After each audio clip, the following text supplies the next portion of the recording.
Добре хора, сега ще сменям гумичките на джойстика на Xbox-а и след малко ще ги сменим.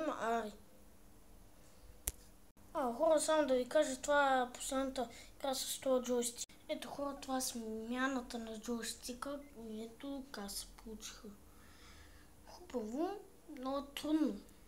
Хубави, но трудно. Се слагат. В Mystery Box може да ги намерите. Има на Man United, на Милан, на какво друго, да. Да, има и на Бъдев баш съквадратно. Много хубави са там нещата. Малко, ето. Тук е всичко, също малко. Ще почекам да играта малко да зареди и почва. Чао от мен и лайкнете видеото и долу червеното копче, където пише subscribe, се абонирайте. Чао от мен.